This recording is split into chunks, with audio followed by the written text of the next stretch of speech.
segundo Gênesis 3,15, ele veio para ferir a cabeça da serpente. É nesse momento que a Bíblia vai apresentar a finalização do Antigo Testamento. E vamos começar o início do Novo Testamento, que vai acontecer o dia onde eu e você simplesmente tivemos a nossa vida mudada. A Bíblia Sagrada diz que Deus simplesmente exerce o seu maior ato de humildade. Ele poderia ter vindo na terra, ter cumprido o seu ministério com 30 anos de idade, ter retornado aos céus com 33. Mas ele, que é o mesmo de Apocalipse, ele é aquele mesmo grande, poderoso, incomparável, santo, absoluto. Ele é aquele mesmo que está rodeado de 24 tronos. Ele é aquele mesmo que os 24 anciãos cantam 24 horas por dia, dizendo: toda a honra, toda a glória, todo o louvor, toda a força, toda a sabedoria estão diante do Cordeiro de Deus. Aquele Deus que não tem altura, não tem largura, não tem profundidade. Aquele Deus que quando assenta-se no trono para decretar, os demônios tremem de medo diante da sua glória. Aquele Deus que quando ele de fato ele coloca a vírgula, não tem ser na terra nem nos céus quem tem coragem de colocar um ponto final sobre o seu decreto. Aquele Deus que quando decide derrubar muralhas da sua vida, o Zé Pilintra não pode fazer nada. Aquele Deus que quando decreta abrir uma porta, os homens não conseguem fechar. Mas quando ele decreta que a porta será fechada, não tem ninguém quem consegue sair.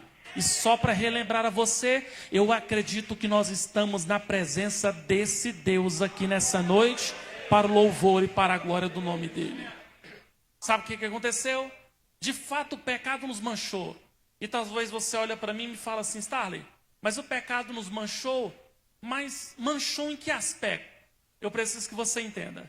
A partir de agora, todos nós nascemos com a natureza pecaminosa.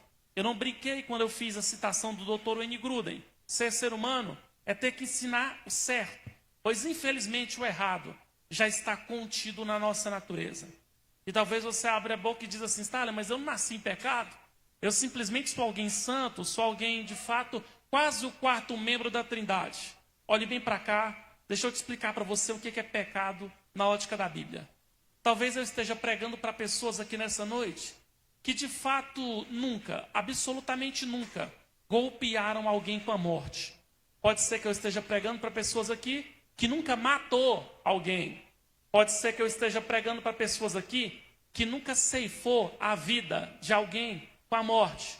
Mas de um pressuposto bíblico, crave bem atenção no que eu vou lhe falar. Você matar alguém ou você falar mal de alguém, segundo a ramatiologia, que é a doutrina do pecado, é exatamente a mesma coisa. A pergunta é: já falou mal de alguém? Já sentenciou o caráter de alguém? Talvez você me diga assim: Starley, eu nunca tive um escândalo sexual. Talvez você possa dizer para mim que você nunca traiu, adulterou. Mas segundo Mateus capítulo 5, verso 28, eu preciso te relembrar, se você olhou para alguém e cobiçou, segundo essa Bíblia aqui, você já cometeu adultério. Talvez você abra a boca e me diga assim: Starley, eu nunca assaltei um banco, nenhuma instituição financeira. Já ficou devendo o lanche da igreja? Simplesmente já roubou aquilo que é de Deus. Porque se você tiver feito isso, eu sinto lhe dizer, em alto e bom tom, mas a Bíblia chama você de ladrão e a Bíblia chama você de ladra. Sabe o que eu quero que você entenda? Nós somos uma natureza pecaminosa. Nossa natureza é caída. Segundo Paulo em Efésios capítulo 2, a partir do verso 3. De fato, quem guia a natureza pecaminosa são os demônios que de fato estão nas regiões celestiais. Nós estávamos afundados em pecados. E de um pressuposto bíblico, existem 370 classes de pecado. É impossível não pecar. E talvez você me diga assim: Starley, mas eu nunca cometi qualquer um desses pecados. Apenas uma vez, que embora eu nunca roubei, mas eu não devolvi aquela caneta. Se você tiver ficado sem devolver uma caneta, a Bíblia vai chamar você de ladrão. E segundo Tiago capítulo 2, verso 10, se você tiver cometido apenas a quebra de um princípio desse livro aqui, você se tornou culpado de toda ela. você sentencia, você de fato cobra, você fala mal de quem cometeu, por exemplo, um pecado de adultério, não se esqueça que é o mesmo inferno. Tanto o inferno para quem mente, quanto para o adúltero. É exatamente o mesmo inferno. Você pecou pelo menos uma vez na sua vida? Não se esqueça do que aquele hino da harpa cristã diz. No céu não entra pecado. Ou seja, se você pecou pelo menos uma vez na vida, eu sinto lhe dizer, mas é impossível você entrar no céu. Talvez você fique preocupado, olhando com a cara assim, igual vocês estão olhando para mim. Starley, então lascou. Como é que vamos fazer? Starley, eu pequei apenas uma vez. Imagine só que eu vou na sua casa. Imagine que na sua casa você resolva fazer um omelete. Você separa 10 ovos. Quebra o primeiro, o segundo, o terceiro, o quarto, o quinto, o sexto, o sétimo, o oitavo, o nono. Porém, o 10º estava podre. A pergunta é, adiantou de alguma coisa?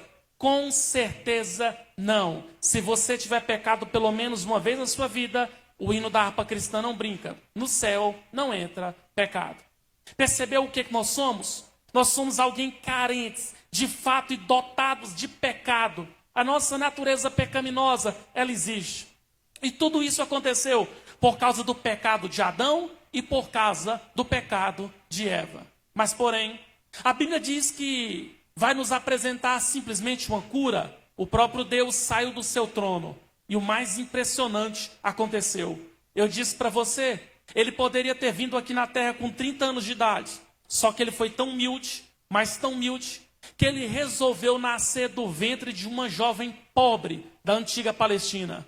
A Bíblia diz que um anjo chamado Gabriel entra para dentro do quarto e se apresenta a ela. Ela estranha vendo um homem dentro do seu quarto e pergunta quem é. Ele diz assim, eu sou Gabriel, aquele que assisto perante o trono de Deus. Maria, agraciada é você entre todas as mulheres, porque do seu ventre vai nascer o Salvador do mundo. E você conhece a história. A Bíblia diz que ele nasce. O texto vai dizer que quando ele completa seus exatos 30 anos de idade, ele entra para dentro de uma sinagoga.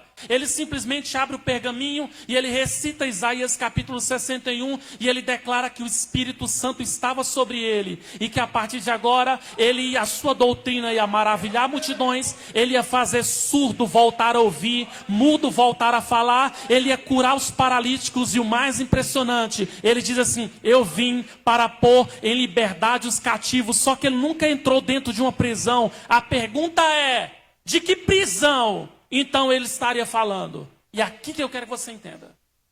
Eu separei 3 momentos da vida dele, para você analisar em alto e bom tom. E analise só o que eu vou lhe perguntar. Imagina você sendo um dos 12 apóstolos.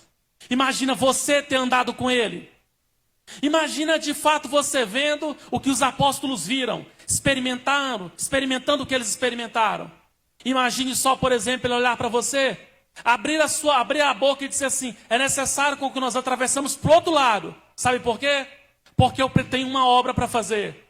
E imagine só ele fazendo você entrar para dentro de um barco e algo impressionante vai acontecer. Pela madrugada, você percebe que o vento e o mar, de fato, começam a açoitar o barco. Você começa a perceber que a tendência é que o barco vá virar. E você entra em estado de colapso, em estado de desespero. Porque se isso não acontecer, com certeza a morte será o seu destino final. Aí sabe o que vai fazer? Pedro procura Marcos, Marcos procura Tomé, Tomé procura João. E é nesse momento que eles vão procurar o Messias. E eles vão encontrar na proa do barco dormindo.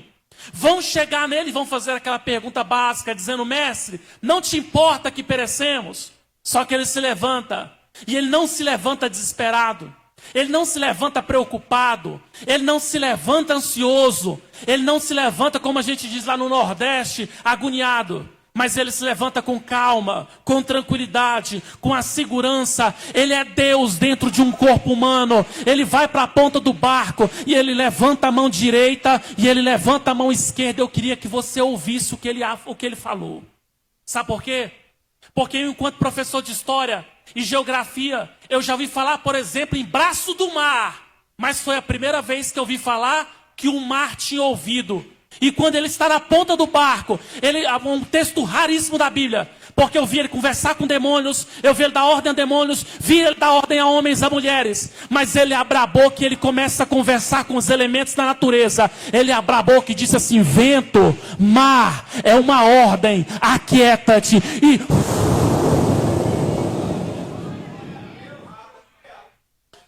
os apóstolos abriram a boca e viram o mar se submeter à voz de um homem. E eles perguntaram uns para os outros: quem é este que até o vento e o mar se curvam para a voz dele? Eu tenho uma palavra de Deus para você aqui nessa noite. Eu não sei se as tempestades da vida têm assolado o seu barco, mas se você parar de ficar contando o seu problema para Pedro, para Tiago e para João, calar a boca e só aprender a conversar com Jesus, no dia que ele levantar as mãos dele para a tempestade, o vento e o mar vai recuar e o nome de Jesus Cristo será glorificado para o louvor e para a glória do nome dele. Agora imagina só que de fato você atravessa do outro lado e você está observando. Você está observando os passos dele, a forma como ele fala, a forma como ele faz. E o interessante é que ele não se dirige para a prefeitura de Decápolis. Ele não vai se dirigir necessariamente para conversar com os empresários ou com os poderosos da época. Sabe onde é que ele está indo? Ele vai para o cemitério. E o texto vai dizer que no cemitério, a Bíblia diz que um jovem que já havia preso, ele era preso por correntes e por grilhões, morava dentro do cemitério. Alguns de nós acreditam que ele comia carne em estado de putrefação. Ele comia carne de pessoas mortas. A Bíblia Sagrada diz que Jesus pisa os pés lá. Esse jovem chega. E quando esse jovem chega, algo impressionante vai acontecer. Quem começa a conversar é o jovem. Mas os demônios que estavam possuindo o corpo dele logo assumem logo assumem o corpo dele. E ali nós temos um outro texto raro. Nós temos o próprio Deus conversando com demônios. E aí, uma dúvida pairou sobre a minha cabeça. Por que que no Antigo Testamento quase não acontecem manifestações de demônios? E por que que no Novo Testamento manifestações de demônios são corriqueiras, constantes? Toda hora demônios se manifestam. E esse texto vai explicar para nós. A Bíblia diz que na hora que os demônios olham a Jesus, eles perguntando, dizendo assim: Senhor, viestes nos atormentar, antes de Apocalipse capítulo 20, verso 11 a 14? Viestes nos atormentar antes do tempo? Sabe o que acontece? Sabe por que que no Novo Testamento manifestações de demônios são toda hora? Porque no Novo Testamento o próprio Deus saiu do trono e está caminhando na terra. E por onde ele passa, os demônios, pelo amor de Deus, acredita no que eu vou te falar. Quando a luz chega, as trevas não suportam, eles batem em retirada. A Bíblia diz que naquele dia, um outro texto raro, a Bíblia menciona, os demônios fizeram um pedido para Jesus. Senhor, é possível o Senhor nos colocar naquela manada de porcos? E naquele dia, Jesus atendeu a um pedido de demônios. E eu estou dizendo isso para você, para lembrar que se Jesus uma vez atendeu o pedido de demônios, Ele não vai atender uma oração sua, que é imagem e semelhança para o louvor e para a glória de Deus. Levante sua mão assim. Diga assim: Jesus, mais alto, Jesus, nessa noite, eu creio no teu poder, eu creio na fé, eu creio na tua unção. Diga: eu entrego a ti as minhas dores, angústias, preocupações, ansiedades, e eu creio no teu agir. Você pode pegar na mão da pessoa que está do seu lado e dizer assim: a nossa maior alegria, diga, a nossa maior alegria é que Jesus Cristo está conosco. Das 7 igrejas da Ásia Menor, 4 delas receberam de Jesus elogios e críticas. 2 delas foram elogiadas, mas uma delas recebe uma dura crítica, que é a igreja de Laodiceia. E o que mais Jesus criticou? Eis que estou à porta e bato. Vocês estão cultuando, mas não estou com vocês. Mas eu volto a dizer aqui nessa noite, Jesus Cristo está na celebração da Santa Ceia. E eu tenho uma palavra para a mulher nessa noite aqui. Ei, creia no Senhor Jesus e será salvo tu e toda a tua casa. Fica tranquilo que se teu filho não está salvo, é porque o Jesus Cristo de Nazaré não foi atrás dele, porque no dia que ele for, ele vai voltar com a alma do teu filho nas mãos, porque ele é o Todo-Poderoso. Volta comigo para as passagens bíblicas e você vai ver algo impressionante. Você vai perceber que por onde ele passava, ele estava pegando pessoas caídas e colocando de pé. Ele estava levando paz ao coração desesperançado. Ele estava injetando fé às pessoas desanimadas. Ele estava curando os enfermos. Mas algo impressionante, ele vai nos ensinar. A Bíblia diz que ele tinha um amigo chamado Lázaro. É nesse momento que um dos amigos chegam dizendo assim: Senhor, Lázaro, teu amigo, está doente. Ele poderia ter ido, mas sabe o que ele faz? Ele espera 4 dias, por causa de uma crença judaica da época. Alguns judeus estavam acreditando que depois de morto, durante 72 horas a alma ficava vagando por o corpo. Sabe o que aconteceu? Jesus espera não 3, mas Jesus espera 4, para mostrar que Deus, ele nunca tarda. Jesus sempre costuma chegar na hora certinha. A Bíblia diz que simplesmente ele chega ao trono. Ele chega a Betânia. E quando ele chega a Betânia, a irmã já se aproxima e fala: Ô Senhor, se o Senhor estivesse aqui, nosso irmão não teria morrido. Ela reconheceu que quando ele chega, a morte vai embora. Mas de fato, Jesus olha para ela e diz assim: o teu irmão há de ressuscitar. E ela diz: eu sei que ele vai ressuscitar no último dia. Porém, Jesus simplesmente pede para mostrar onde Lázaro está enterrado. Ele se dirige ao túmulo. Na época eram em cavernas. E presta atenção o que ele vai fazer. Ele vai de novo levantar as mãos. Só que dessa vez, ele não aponta as mãos assim. Ele levanta as mãos.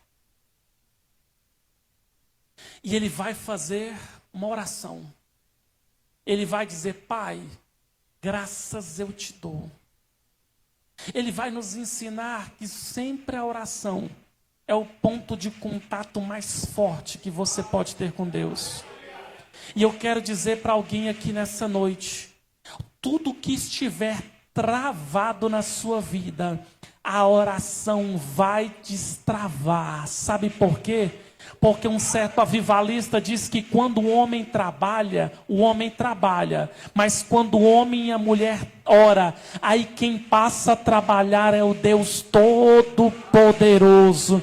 Está ali, eu ando fraco para orar, eu recebo a autoridade de Deus para dizer: receba o Espírito Santo aqui nessa noite. Receba força para orar, receba força para clamar. E escuta só, eu estou pregando para mulheres que estão com um gigante absurdamente mais poderoso que você. Eu estou pregando para homens que estão com muralhas maiores do que você. E não é oração de 15 minutos que vai resolver teu problema. Aprende a orar 30, 1 hora, 2 horas. E eu costumo dizer que crente que acredita no poder do Espírito Santo, ele resolve as coisas. Não é no WhatsApp, não é no Instagram, não é no direct. Ele ainda resolve problema. É de joelho dobrado para o louvor e para a glória de Deus. Sabe o que ele vai fazer depois de orar? Aí ele vai agir. A Bíblia diz que ele simplesmente ora e depois ele... Pum! E aí, você já sabe o que acontece quando ele estende as mãos. Ele estende as mãos e ele abre a boca e diz assim: Lázaro! Ele não fala como homem. Agora quem está falando? Deus. Uma pergunta interessante. Sabe por que perante o túmulo, que estava enterrado no mínimo 400 cadáveres, ele abre a boca para dizer: Lázaro, é uma ordem, venha para fora. Porque se ele abre a boca para dizer assim, venha para fora, 400 cadáveres iriam se submeter ao dono da vida. Eu vou dizer para alguém aqui nessa noite: a tua vitória virá no dia que você aprender a orar e confiar no poder de Jesus Cristo, porque por onde ele passa a morte vai embora e ele derrama o espírito da vida. Ele chega no contexto de guerra, ele gera paz, ele chega na doença e gera cura. Mas aí o nosso grande problema não tinha sido resolvido. Sabe por quê? Porque a sentença e a nossa ficha continuava contrária. Então é nesse momento que a Bíblia diz que ele reúne os seus apóstolos. E ele diz assim: é necessário com que nós retornamos a Jerusalém, porque eu me entregarei na mão dos homens. Sabe o que aconteceu? Ele convoca os seus apóstolos, ele se dirige para o Getsêmani. E ele emite uma ordem. E a ordem é: vocês devem ficar aqui. Ele separa 3 dos seus principais amigos íntimos dele, chamado Pedro, Tiago e João. A Bíblia diz que ele deixa-os orando. Ele diz assim: vocês precisam ficar orando e vocês têm que ficar atentos. A Bíblia diz que Jesus se retira e vai orar. Jesus se levanta e os encontra dormindo. Ele diz assim: vocês precisam orar. Ele volta e ora, e quando ele retorna, ele diz assim: vocês não podem ficar pelo menos 1 hora orando comigo? Levantem-se, porque o príncipe das trevas já está se aproximando. Quem está vindo é a tropa de elite do Sinédrio, a guarda. E o que mais impressiona é que no meio da guarda, quem está puxando o grupo era um dos seus apóstolos, um homem que ele amou, salvou, libertou, chamado Judas Iscariote. Iscariotes chega e o beijam. E a pergunta é: quando Iscariotes beija Jesus para traí-lo, Jesus vai fazer o quê? Vai apedrejá-lo? Amaldiçoá-lo? Ele apenas olha dentro dos olhos do seu, até então, ex-discípulo, e abre a boca e diz assim: Judas, com um beijo você me traiu. O texto sagrado vai dizer que vão levá-lo para a casa de um dos líderes da sinagoga. Vão passar a madrugada toda levantando calúnias contra ele. Vão bater no seu rosto e necessariamente, de propósito e de maldade, vão começar a açoitá-lo. O governo judaico joga para o Império Romano joga para o judaico, e é nesse momento que uma outra coisa vai acontecer. Ele já havia passado a madrugada apanhando. Ele já havia passado a madrugada sendo torturado. O sol vai começar a raiar, e ele que já tinha dito para um dos seus apóstolos, antes que o galo cante: você vai me negar. É nesse momento que a Bíblia nos mostra que nos momentos de crucificação, nem sempre todos os amigos estarão conosco. Mas o texto sagrado vai dizer que ele perde sangue. E quando ele perde sangue, a Bíblia diz que ele abre a boca e pede um gole de água. E aí talvez o que você não saiba é que vão dar para Jesus vinagre numa esponja. E talvez você me pergunte: Starley, mas por que esponja? Porque, pasmem, senhores, mas esponja no século I era utilizado como papel higiênico. É exatamente isso. Vão pegar papel higiênico, molhar no vinagre e vão simplesmente passar na boca do nosso Messias. Como se não bastasse, a partir de agora, eles vão começar a blasfemar sobre o nome dele. Vão chegar para uma planta da época, eles vão tirar um fagulho de espinho, vão torcer em forma circular e vão enfincar espinhos dentro da sua testa. Vão abrir a boca e vão dizer: tu não és o rei dos judeus, salva-te a ti mesmo. Que talvez pouca gente também saiba é que aquela febre causava uma inflamação no seu corpo. 40 graus. Ele está apanhando. Ele está fraco. Esse homem está sendo acusado de coisas que ele nunca fez. Ele está provando, se tornando maldito por aqueles que ele abriu a boca e disse: eu vos amo. Aquele que ele os curou não estava com ele. Aquele que ele os libertou não estava com ele. Naquele dia, esse homem estava sozinho. Mas eu louvo a Deus que Deus encaminhou mulheres que esteve acompanhando e orando o nosso Messias até o momento de dor. Olhe bem para cá. A Bíblia diz que simplesmente vão levá-lo perante uma autoridade romana. O Império Romano gerenciava o planeta naquela época. Simplesmente chegam para ele e vai dizer: tu és o rei. Ele disse: se eu fosse rei aqui da terra, eu não poderia rogar ao Pai, e ele não enviaria legiões de anjos. Só para constar um seguinte detalhe bíblico: um anjo no Antigo Testamento, em 1 milésimo de segundos, matou 185 mil soldados da Síria. Jesus abre a boca e pergunta assim: eu não poderia rogar ao meu exército, 72 mil anjos viriam nessa terra, o que iria fazer com esse universo? Mas eu resolvi me entregar aos homens. Vão pegá-lo, e quando vão começar a pegar chicotes, vão esbofetear suas costas.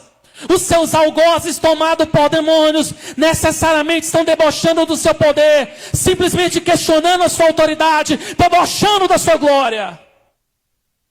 Vão pegar um pedaço da cruz chamado patibulo, 120 quilos, para um homem que certamente não chegava a 75 quilos.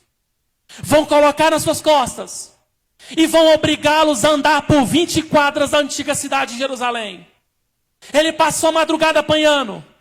Esse homem passou a madrugada sendo torturado, sendo esbofeteado, sendo caluniado. E é nesse momento que entra em cena o Dr. Alexander Maxwell, uma das poderosas autoridades do mundo na anatomia a respeito do que Cristo passou na crucificação. Ele vai dizer que como ele apanhou a madrugada toda, ele não ingeriu líquido, o corpo dele está em estado inflamatório, certamente a energia começar a se esvair, ao ponto dele passar por choque hipovolêmico. Hipo vem de baixo e lêmico vem de sangue. Eis aí a expressão leucemia. O texto vai dizer que ele não aguenta o peso da cruz e ele passa por choque hipovolêmico, ou seja, ele cai no chão. Um soldado romano encontra um negro lá de Cirene, o norte da África, e obriga ele a carregar a cruz. E esse negro vai ajudar a Jesus a carregar a cruz até chegar no Gólgota. E quando ele vai chegar no Gólgota, senhores, as costas dele que estavam dilaceradas, há quem diga que era possível você ver os órgãos internos. Simplesmente ele vai começar a passar o que, na minha opinião, seria a pior de todas as dores. Eu vou fazer uma pergunta aqui, se você está vivo, você me responde. Você já bateu o cotovelo sobre uma mesa que já deu aquele tremor? Quantos levanta a mão? Quantos levanta a mão? Sabe por quê? Aquilo acontece por causa de uma veia no seu sistema nervoso central, chamada de una. Agora vamos pegar o nosso Messias. Vão pegar o pedaço da haste e vão colocar na haste horizontal. Vão pegar marretas. E os pregos eram de 15 a 17 centímetros. E vão achar justamente a una do seu pulso e vão começar a esbofetear.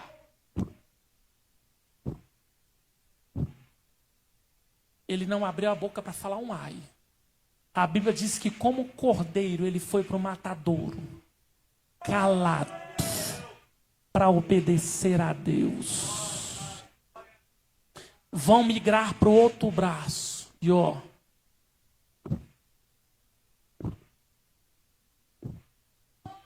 sabe o que pior? Vão achar o metatarso dos seus pés e vão cravar sobre os seus pés. Ele não reclama, ele não murmura, ele nunca pecou.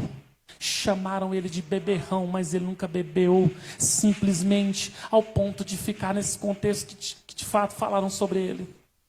Chamaram ele de blasfemo, mas ele nunca blasfemou. A vida estava dentro do corpo humano e é justamente isso que os homens estão fazendo.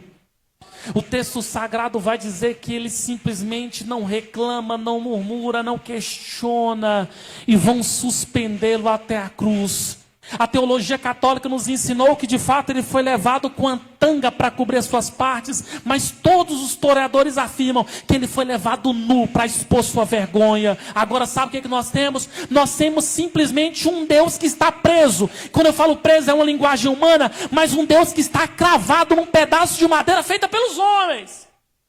Então eu quero trazer uma palavra que vai dar um pontapé na sua depressão. Sabe o valor que você vale? Sabe quanto que você custa? Você custa um Deus que de fato está pregado na cruz. Sabe o que eu quero que você entenda? Ele não morreu pelo arcanjo Miguel. Ele não morreu pelo anjo Gabriel. Ele morreu, foi por você que está me vendo pregar aqui nessa noite. Agora, a partir de agora, vão suspendê-lo na cruz. Os anjos estão enfileirados no céu. Arcanjo Miguel, que de fato na hierarquia é o poderoso supremo dos arcanjos, ao ponto de executar a missão. Ele está triste, o seu Deus está pregado por pecadores. Os anjos derramam de fato e sentem emoções. Está ali, anjo, não sente emoções. Como é que você me explica a rebelião no céu? Você é louco? A partir de agora, o próprio Deus emite um decreto, a missão precisa ser cumprida. E ele está erguido. E a partir de então, 2 ladrões serão presos do lado dele. O diabo assume o corpo de um e vai debochar dele. Mas o Espírito Santo entra no outro e diz assim: olha, eu e você somos responsáveis por estarmos aqui. Mas ele, que mal esse homem fez? Senhor, lembra-te de mim quando entrares no teu reino. Jesus olha para ele e diz assim: simplesmente creia no que eu vou te falar. Hoje mesmo estará comigo lá no meu trono. Até na cruz ele estava salvando as pessoas. Sabe o que aconteceu? A Bíblia Sagrada vai dizer que simplesmente um outro problema vai se levantar. Porque geralmente as pessoas perguntam: a cruz matava como? E eu estou aqui para afirmar: a cruz matava por asfixia. Porque ele está preso não pelas mãos, ele está preso pelos punhos. É assim na gramática grega, a medicina concorda. Se ele tivesse sido preso pelas mãos, ele tinha caído lá na cruz, lá de cima, e suas mãos rasgadas. A partir de agora ele está preso. E para ele respirar, ele precisa se projetar para cima e para frente, ingerir oxigênio e voltar para a posição na cruz. Só que lembra que eu falei para você? As costas deles estão abertas. Ele, para começar, para tentar se movimentar na cruz, simplesmente o pedaço de madeira não era envernizado, as suas costas estavam rasgadas e simplesmente esfregando sobre as suas feridas. A partir de então, senhores, ele olha para baixo e ele encontra sua mãe e o seu irmãozinho. Ele olha nos olhos da mãe e diz assim: mulher, esse aí é seu filho. Filho, essa aí é sua mãe. Agora ele olha para Deus. Ele pronuncia em aramaico: Eli lama sabachthani. Deus meu, por que me desamparaste? Talvez você entenda esse desamparo como Deus tivesse um abandonado. Não, é que simplesmente o próprio Deus se vira, porque viu seu filho na cruz do Calvário, carregando os meus pecados e os seus pecados. Sabe por quê? Porque aquela cruz de madeira, ela simplesmente, quem via por fora só via madeira, mas lá naquela cruz estavam os meus pecados, as minhas perversidades, as minhas mazelas, as nossas mentiras, os nossos deslizes sexuais, todos os nossos pecados estavam dentro daquela cruz. A partir de agora ele abre a boca. E aí vai acontecer uma outra perspectiva medicina. A partir de agora, uma membrana que envolvia seu coração, um líquido gelatinoso, está de fato percebendo, está acontecendo isso por causa da arritmia. O coração dele começa a bater, mas vai perdendo força. O sangue já não bombeia. E você sabe o que vai acontecer? Ele percebe que a morte está chegando. E de um pressuposto teológico, senhores, a morte é uma pessoa. Ela se aproxima. E de fato, até então, ela executa. E ele, antes da morte, de fato, cumprir o seu papel, ele abre a boca e diz assim: Pai, em tuas mãos eu entrego o meu espírito. Teletestai, pisou na terra um ser humano que nasceu de uma mulher, que nunca mentiu, que nunca roubou, que nunca profanou, um homem que foi santo do nascimento até a morte. Adão não deu conta de cumprir, mas a minha missão foi cumprida para o louvor e para a glória do teu santo nome. A partir de agora, senhores, silêncio se levanta, pedras rolam no chão. Os túmulos começam a tremer. E em plena 3 horas da tarde, o sol se fecha, dando simplesmente abertura às trevas. E os túmulos vão começar a se mover. A partir de agora, o planeta vai sentir a fúria de um Deus que está irado sobre o trono. Mas porém, no terceiro dia, a Bíblia diz, as mulheres, sempre as mulheres, o que seriam de nós se não fôssemos elas? Vai até o túmulo. Simplesmente aquelas que foram libertadas por ele. Vão até o túmulo e encontram o homem sentado sobre o túmulo. Elas olham, elas estranham. E é nesse momento, um desses seres, desses homens, olha para ela e fala assim, o que vocês estão fazendo? Falou assim, você não está sabendo? Vimos até aqui, cuidar do corpo de Jesus. O homem pergunta assim para ela, vocês não estão porventura procurando entre os mortos aquele que já está vivo? Um sinal de interrogação se levanta. É nesse momento que nós percebemos que uma pedra de 4 toneladas haviam sido removida. Outra de 2 toneladas haviam sido removidas. E outro de mais 1 tonelada havia sido removida. É nesse momento que elas entram simplesmente para dentro do túmulo. E elas vão encontrar simplesmente um pano que ele deixou dobrado, mostrando que ele não saiu de lá fugido. E no terceiro dia, a notícia explodiu na cidade de Jerusalém. Jesus Cristo de Nazaré da Galileia foi morto, mas ele está vivo para o louvor e para a glória de Deus. Agora sabe o que eu quero que você entenda? Simplesmente ele rasga o véu que separava eu e você.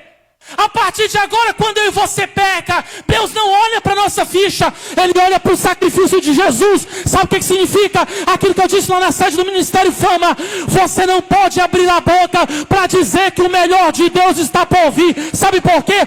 O melhor de Deus já veio na cruz do Calvário. Jesus Cristo de Nazaré da Galileia. Você pode pegar na mão da pessoa que está do seu lado, igual eu seguro na mão do nosso líder, pastor Gileno. Você pode dizer assim para ele e para ela, a nossa maior alegria. Não fala alegre, diga a nossa maior alegria é que nós somos salvos. Diga, ele desviou a nossa rota do inferno. Diga, nós vamos para a nova Jerusalém celestial. Diga, é por causa dele. Diga, é por causa dele. Diga, a honra é dele, a glória é dele. Quantos estão aqui por ele aqui nessa noite?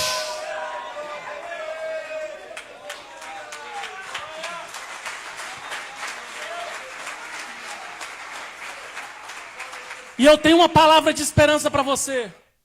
Salvação se dá em 3 aspectos. Primeiro, irmãos, eu vou falar para vocês, enquanto um companheiro que eu tive enquanto pastor aqui em Goiânia, o reverendo Augusto Nicodemos, uma vez uma igreja pediu para me levar Augusto, eu levei Augusto para pregar. Augusto falou uma coisa que eu nunca esqueci. Aí o Augusto falou assim, os cristãos falam em tomar posse de tanta coisa, toma posse do que eu vou te falar, então toma posse do que eu vou te falar. Jesus já te salvou. Uma vez eu fui ministrar uma mentoria para pastores sobre como fazer aconselhamento. Eu acho que ainda tem até um livro desse meu ainda para vender aí. Eu encontrei um obreiro que eu entrei na porta da igreja, chega um obreiro, ele estava ainda de todo social. Ele chegou para mim e me disse assim, me ajuda. Eu fiquei com tanta dó. Falei, o que aconteceu? Ele disse assim, eu tive um deslize sexual. E eu olhei para ele e falei assim, o que aconteceu? Ele disse assim, eu estou caído. Eu disse assim para ele, Deus já fez alguma promessa para você? Ele disse, já. Eu digo, quais? Eu quero saber das primeiras. Ele diz assim, ele me disse que ia me levantar para ser um obreiro. Ele me disse que eu levantaria para ajudar os meus pastores. Que eu ia ser uma arma nas mãos dele, dentro da igreja dele. Eu perguntei assim para ele, e você acha que no dia que ele prometeu tudo isso, ele já não sabia do dia de hoje? Mas mesmo assim, ele prometeu. Ele disse assim, mas eu não mereço. Isso é graça. O doutor Embaldo chegou a dizer que graça era alguém que veio aqui na terra se fazendo ninguém, pegou ninguém que nós éramos e está transformando todos os dias para o louvor e para a glória de Deus. Starley, eu pequei. Você acha mesmo que Jesus já não sabia? Simplesmente aquilo que eu disse. Satanás não quer te derrubar, ele quer te segurar no chão. Starley, eu caí, então dane-se, levanta! O que não dá é para você entender que Jesus passou tudo isso para te dar um dom de você pregar, cantar, liderar, evangelizar. Sabe-se Deus para que Ele te chamou. Mas eu vim aqui trazer uma palavra para você.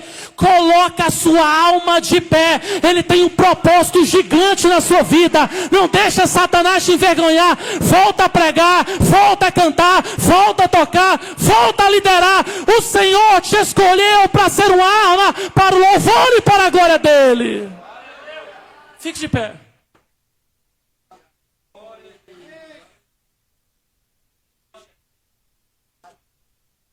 Para isto, se manifestou o Filho de Deus. Ele desfez a obra que Satanás fez. Sabe o que eu quero que você entenda? Toma posse do que eu vou te falar aqui. Você já é salvo em Jesus.